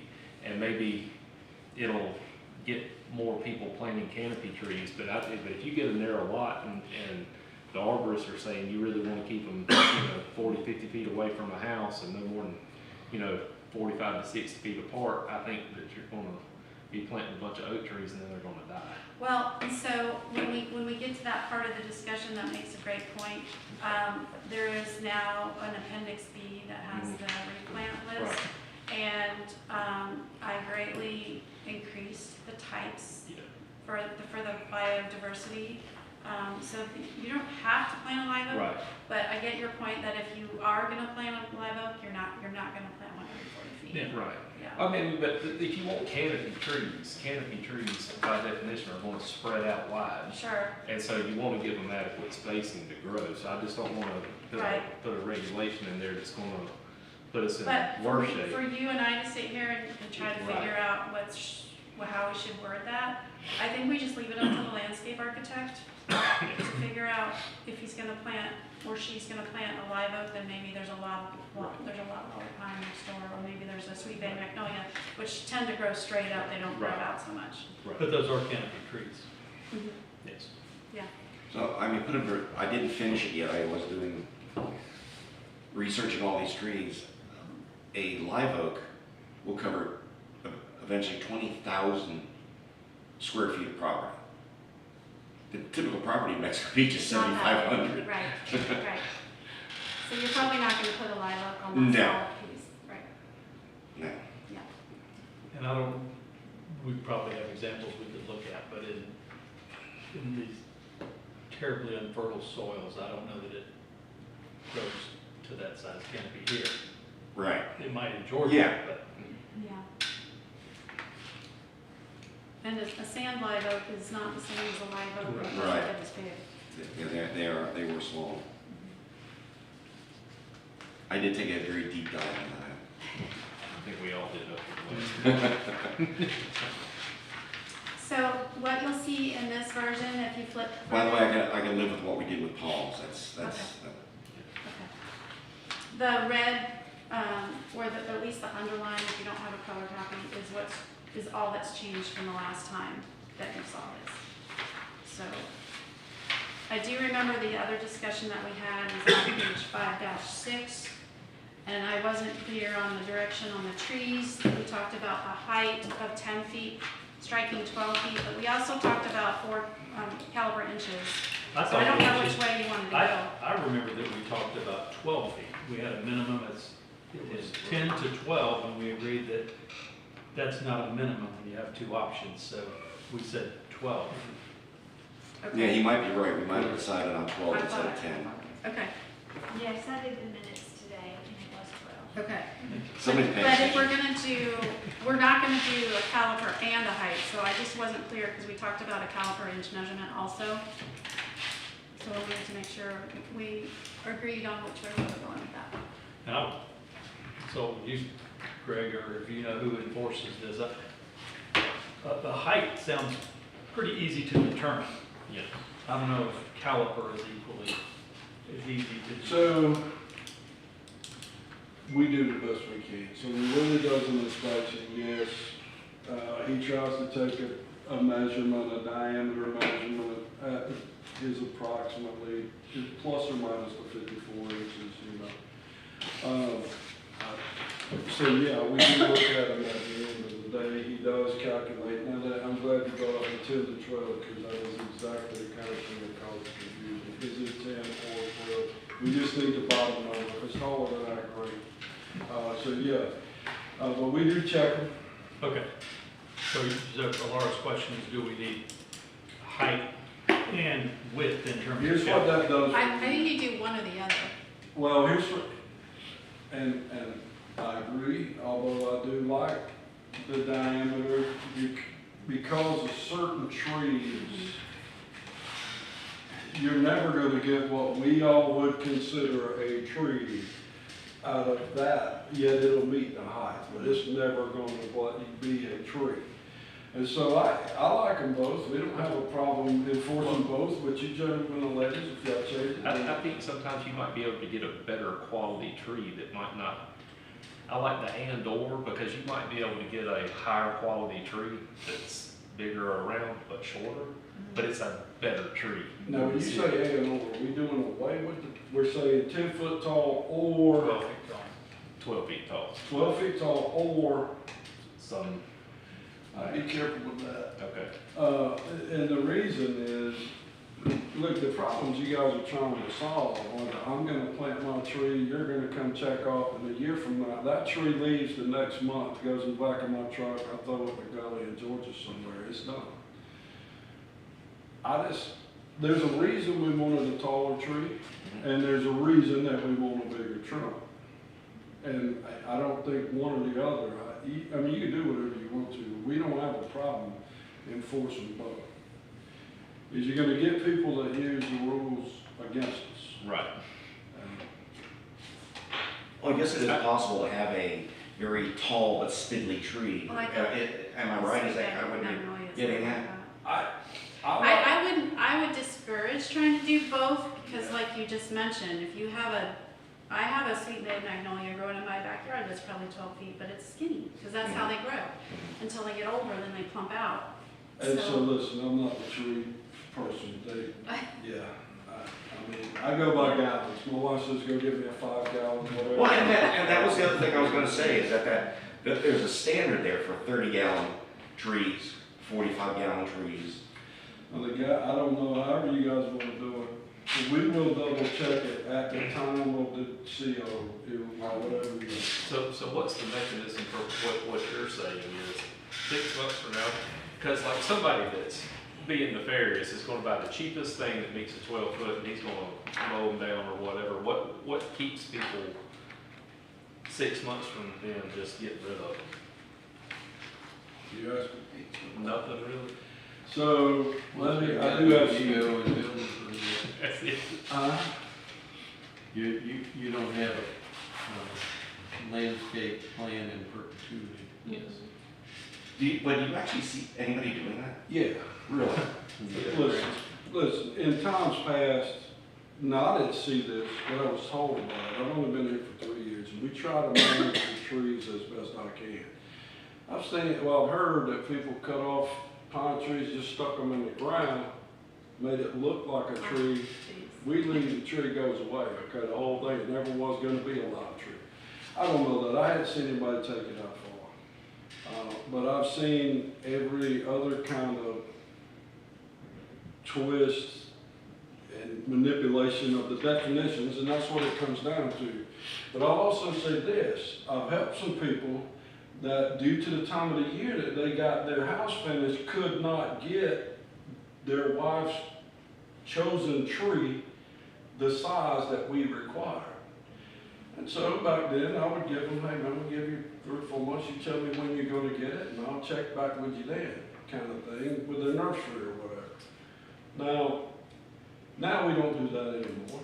The priority's been put on that, and so it just is what it is. But you don't want to cause an undue hardship on somebody building a house, their dream home, but at the same time, we want to keep the community what the community wants to be. So that's you know. It would seem if it meets the minimum height and it is of substantial caliber, they're gonna invest more in that. There would be a little bit more incentive to hopefully keep it alive than I would the say skinniest, this, cheapest thing you can buy. to your question, I would answer it this way. You have a better chance of getting what your end product that you want for the community by requiring it at the beginning. A year later to go back after a CO is issued. Number one, I'm glad, somebody brought up landscape architects, I think, they're separated statutorily from the building department. I cannot do that job. I don't have the staff to do that job. The city doesn't have the staff right now. You're gonna have to track from day one of the CO was issued.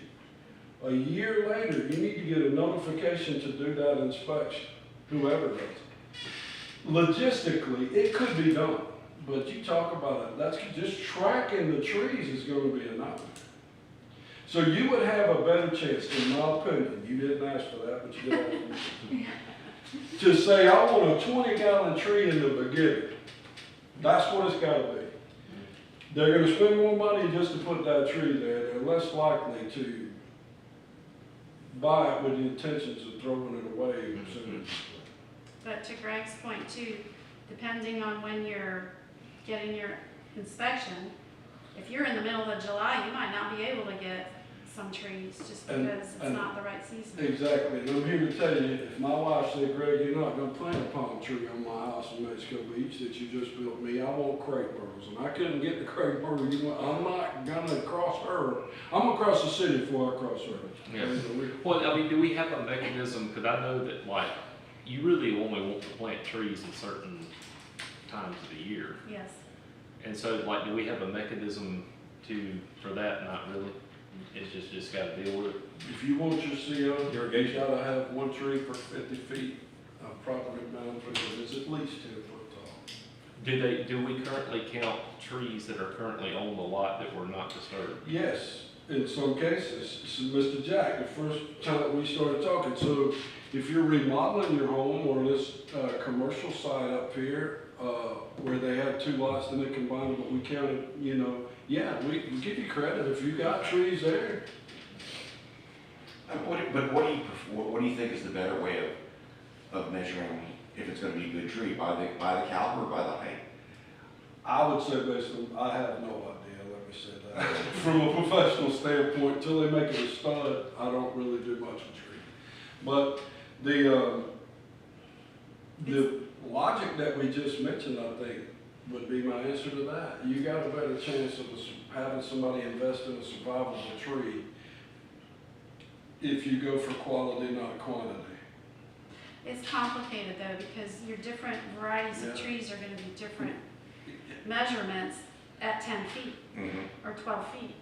So you can have one that's 2 inches, that's 12 feet. You can have one that's 6 inches, that's 12 feet. just But what because of about- variety. When you go to a nursery and like, I'm not trying to get into gallons of trees, but if you're buying a 20-gallon tree, that's a significant tree. So but you're back to gallons. We're talking height and Yes, circumference. Yeah. Yeah. Height's probably still the easiest. Yeah, I think so, that's too. what a good friend of mine, we just permitted his home here in Mexico Beach, he owns a tree farm. And so I've been around this guy for 40 years. And when a tree gets to be 12 feet tall, it's a substantial tree. You don't see too many, unless it's bamboo, they're gonna be bigger than this. It just seems to me that the city can own a 12-foot stick and see if you're in the Hey, I'll enforce it out of you. As long as it's enforceable, we'll do our thing. So 12 feet. I like 12 feet. Well, at our last meeting, we talked about maintenance responsibility, and on page 5-1, the last paragraph, it says that landscaping components shall be maintained by the property owner in perpetuity. Didn't we talk about cutting that down to a year? Because 20 years from now, we don't want to have to dig out a CO from 20 years ago and make sure it had a particular tree on there. Where are you, Mel? Page 5-1, the last paragraph, 5.01.04. I see your perspective, and I agree that it would not be beneficial to have to go back and look at something from the past, but at the same time, I think you're just saying, we don't want you to let your vegetation die. I think that's basically what that's saying. But it's not gonna be enforceable. Right. Well, I mean, we have that argument about a lot of things in the code. Right. I mean, we're trying to minimize. I mean, but people also 5 years from now, they might hate that mess that crepe myrtle makes and replace it with a magnolia. Right, yeah. Like, Yeah. That's maintaining. What if you just took out the in perpetuity, just say it's maintained by the property owner? Yeah, I think I agree with I that. think it says the But same what are we thing. trying to convey with that? It's just that you gotta maintain your lot? Yeah. Right. I think it says the same thing. But to Greg's point, the city's not gonna send somebody out. No, No, we're gonna hire an arborist. no. Okay. And listen, keep in mind, the growth we're gonna expect in the next 5 years, that system, like, will be notified a year after your CO, and we'll send this person, it's logistically impossible, in my opinion.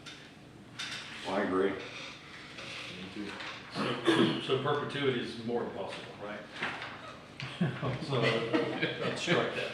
And when it comes to the previous paragraph, 5.01.03, we talked about the 60% thing with palm trees.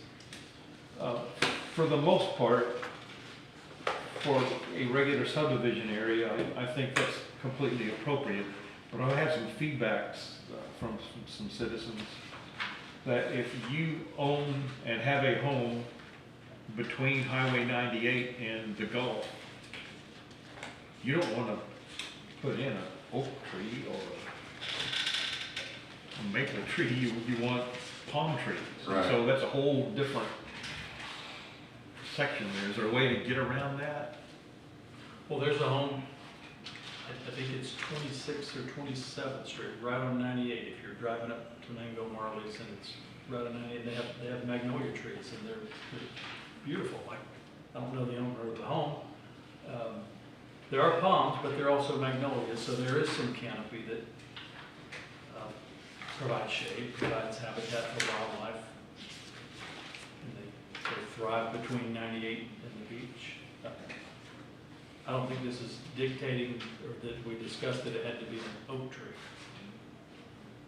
Yeah, the appendix E has the list of the approved trees. Listen, I went to the beach, I like palm trees, but it's not allowed to allow them. Well, we had more than palm trees Yeah. before the hurricane. Yeah, sure. We just lost most of them. So it's our decision on whether or not we want to try to return it to what it used to be. It sounds to me like what your comments are is the distinction between South south of 98 and north of 98. Exactly. Right. May I say something about the palms? And I really like the research on the canopies. That is what makes the difference. The problem that I see with that is I was assigned to Panama City after Hurricane Michael. We didn't have flooding or rainwater, we had tree strikes. So here's what I would say. Instead of looking at the tree just as canopy and what that does in other ways, at least look at the wind speed comparison, survivability between a palm and an oak tree. We know that we've had 150 mile an hour wind. That would be my only thing. And the only reason I say that is being in Panama City. I didn't deal with floods. I was walking St. Lucia Bay because all these trees fell. I mean, that's going to happen anyway, but palm trees do have a lot higher wind survivability than oaks or whatever. Well, and salt also has a lot to do with it also. Yeah. So if you know Beach Drive, right, Panama City, Yeah. you got all the beautiful houses on the right, all the pine trees on the water, but all the pine trees went on the road during Michael. I mean, there's a lot to the soil, and I'm in the timber business in Alabama. I got 168 acres of timber, and so there's a lot to that. Mhm. When you say, well, we're not going to allow, we don't want this. The palm is uniquely suited to salt, sand, and wind speed, because it's always going to happen. That's about all that's survived for the most part, so there's something you said about that.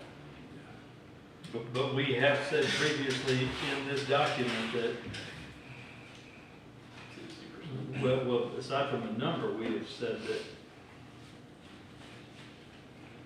palms, or I don't know how to pronounce this,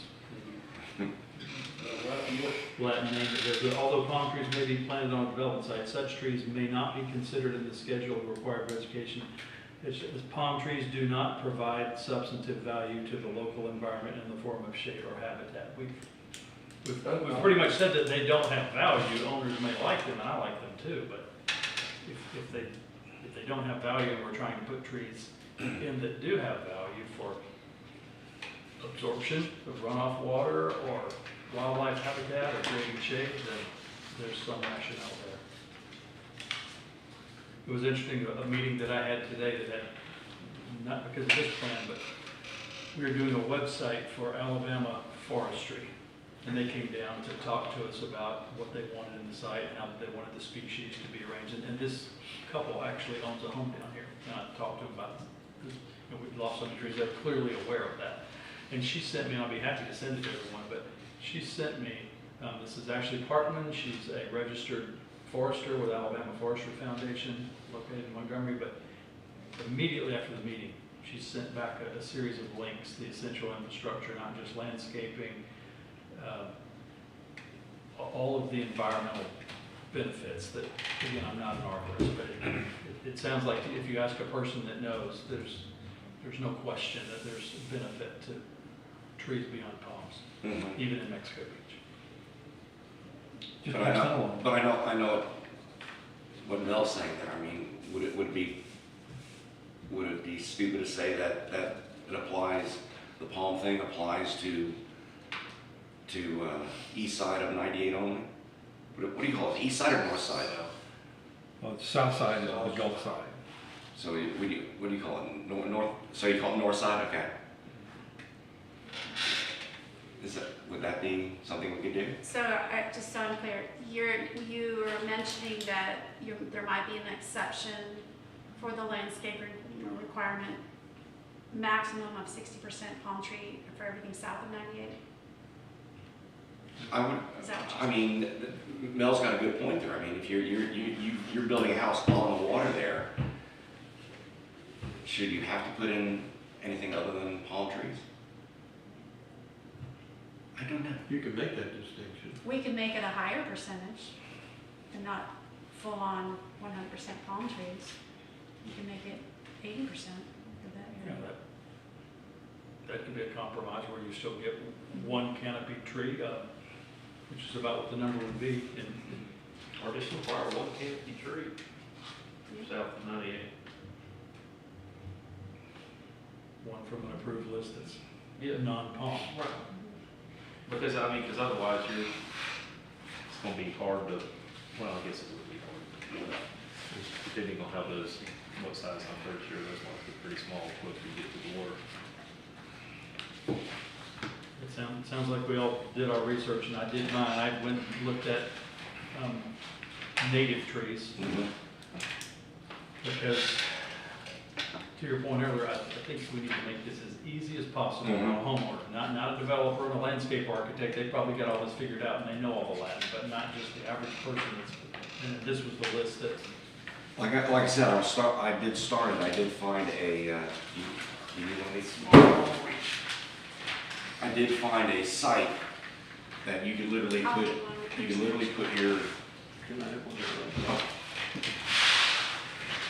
Found a site you could literally put a tree in, and it would show you on a map where it thrives. And some of the trees on your list were South Florida trees for the most part. Not my list. My list came right from the Florida Native Plant Society for Bay and Gulf counties. Okay, I'll go through it again. this is just but we're not there yet, so we're ready. Okay. Yeah, we'll hold these till you get to that section. These four are on the list that you have, these four large shade trees are on the list that, in the appendix. Red maple's on the list, sweet bay magnolia's on the list, eastern redbud's on the list, and I looked at Florida dogwood, but they don't have a very high survival rate here, so I didn't put it on the list, but that is another. Yeah, that's why that one is not highlighted. Not highlighted. Yeah, I get a lot more because of salt. Mhm.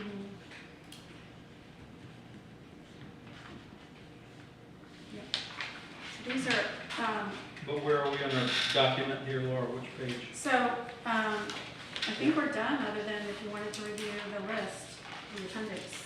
Well, what about 50406B shrubs?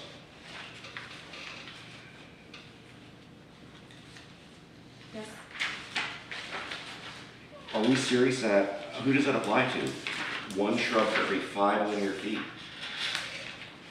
That means I would have had to put 80 shrubs on my lot. Yeah, again, I think we need to differentiate between a non-residential property and a residential home. Because normally, this is the only jurisdiction I've worked in that has a requirement for each individual single-family lot. That's not common. Usually it's for the subdivision that has frontage, you put landscaping on the frontage, and you let the individual homeowner decide what kind of vegetation they want on their property. It's not common to dictate that.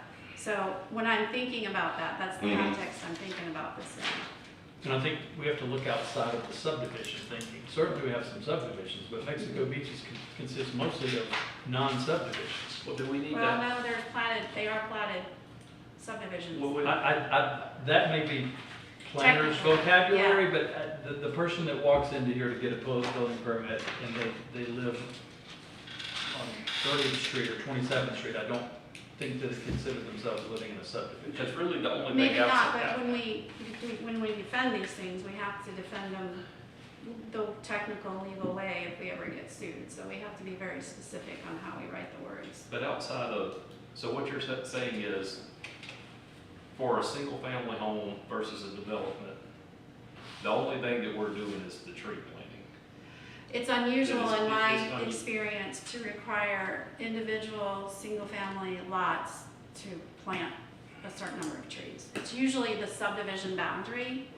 So how can we word that to where somebody reading this doesn't think they have to put 80 shrubs in their house?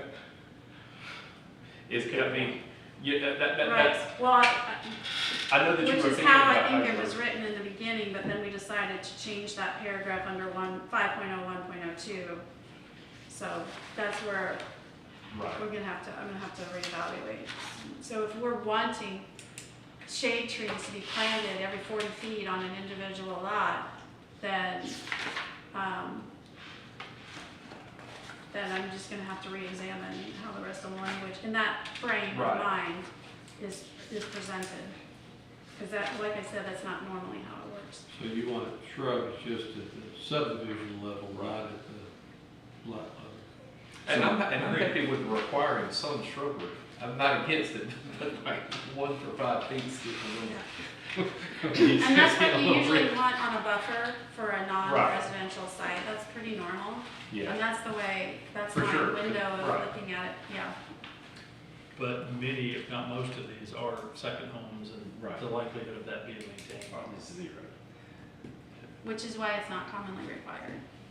Yeah, I guess That's the why. main reason the tree requirement is because so many trees were wiped out. sure. I mean, that's, typically you wouldn't be doing that. I mean, Well, pre-Michael, you probably wouldn't be requiring I don't know of trees. any other local Right. government in Bay County that requires it like that.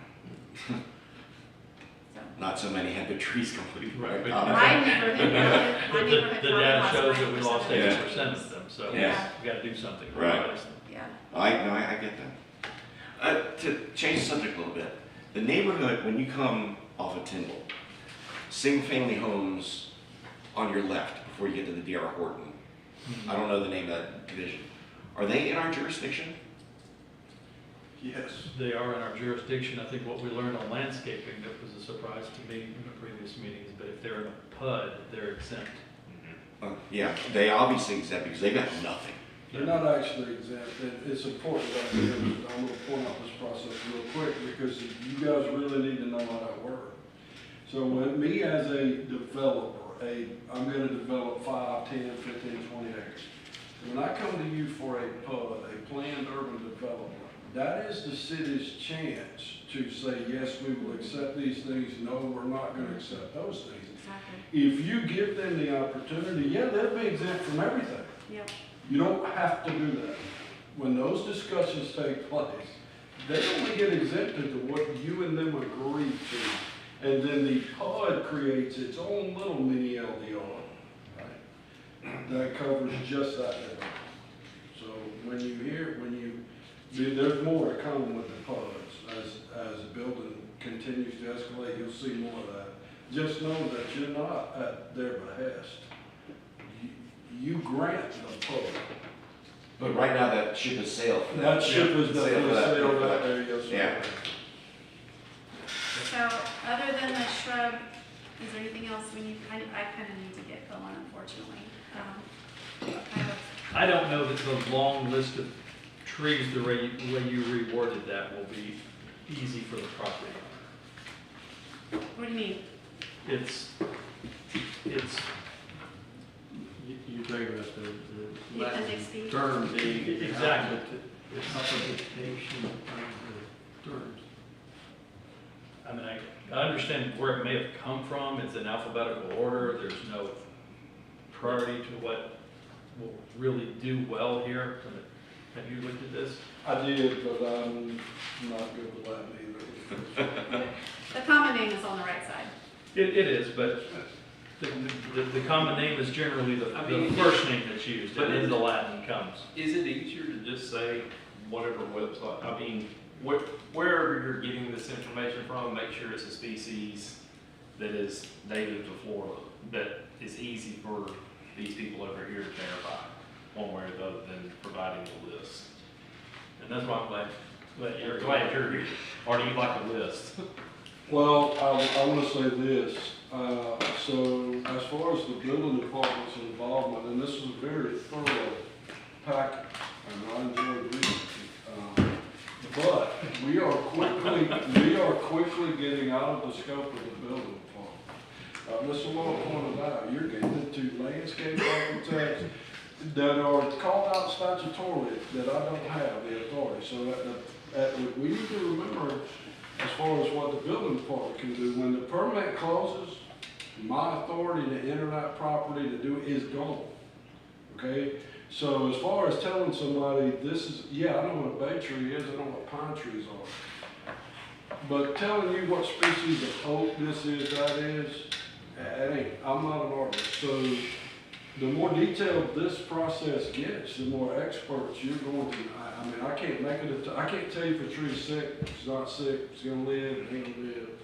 That's out of the scope of what we do. Now, as gatekeepers, so here's your landscape plan, here's your list of trees, do they match the list? Yeah, we got that measuring, and we can read a tape. You count the number and measure the height. That's pretty much it. But as far as where landscaping fits into this whole thing, if landscaping is as much a part of the LDC as setbacks or accessory structures or utilities, is it any less important? Is there any priority that goes to utilities and second tier is accessory structures and landscaping is last, or are they all covered equally under the LDR? All equally. So- And in the development review stage, they're all equal. You either meet it or you don't, and that's the report that we make. So the landscape plan that comes to you, would it be easier to have a landscape architect or something sign off saying these trees that are going to be placed here are native and meet Which is- the requirement? Usually what is required in the landscape plan for a signed and sealed landscape architect. That way you know you're gonna get. Because I don't have the qualifications to actually make that statement. That landscape architect is liable for whatever is not properly. In a big, what I call a subdivision or a development, but there are not too many single-family homeowners that have hired landscape. Right, which is or to need my point, is not usually required at the Right. single family lot stage. So we need to make it as We can- enforceable and simple for your. I'll Exactly. enforce it up until the close of the CO, any way that you write it, but all of you are correct. A large perspective is 40,000 feet. That's what she does. The single family dwelling, if you write this rule, yes, I'm gonna apply whatever rules say, all development will apply to every single person who comes in the door. That, all we gotta do is compartmentalize it, separate it out, just like boat houses. If you don't want them to be considered accessory structures, take them out of that definition. So the real question is, do we want keep 2 pages that start with Latin, or do we want to distill it down to something that is They will know. more survivable and that your staff, because you're not gonna have a landscape architect, can go out and work with? Well, my staff for this consists entirely of me, except for checking the heights. So I'll do it whichever way. I'll get you, you know, however you guys. So, I mean, so because you're not a arborist. So how do I do it right And, now? so like, if I'm a homeowner, am I just gonna bring you a receipt from the nursery because I bought these trees and this is it? So how do you confirm that the species? I want a are- site plan, and you're gonna draw on your site plan where those trees go. Then I'm gonna count those trees, you're gonna tell me what they are and how big they are. I'm gonna count them, I'm gonna divide that by how many you gotta have for property boundary. And then I'm gonna say, okay, you either have 7 trees that are gonna be 10 foot tall, that's what you're telling me, and they're trees that survive here, good for you, that's it. So to this level, this is detail that I don't currently operate under right now. That's not a problem, I just want you to know that. And I can change, you give me the parameters and I'll go by. I guess what I'm asking is the city doesn't have an arborist, is how is the average layperson that goes out there that works for the building department or whoever's gonna go out there, they're not gonna know. We know what a basic, what Right, what a species pine, it is. what a pine tree or And I magnolia. bet it's 10 foot, good enough. That's where we're I at. mean, if we put the list out, I mean, we don't really have anybody that can verify that that's the species that's being planted either. That's what I'm hearing. I'm just saying, I think you should have the list, No, I agree. because otherwise you're gonna get 12 crepe myrtles. Right, but what I'm saying is like, can we, if we're going to have a list, obviously they're gonna purchase these trees from somewhere, you know, I mean, they're not gonna go dig them up out of the woods, I doubt. You know, and so like, it would probably be helpful for them to provide some type of documentation from wherever they bought the trees as to what the species are, so. I don't that know they if I can require that too, but just pass the bill that said we can't ask for any contractual information, this, that, or the other.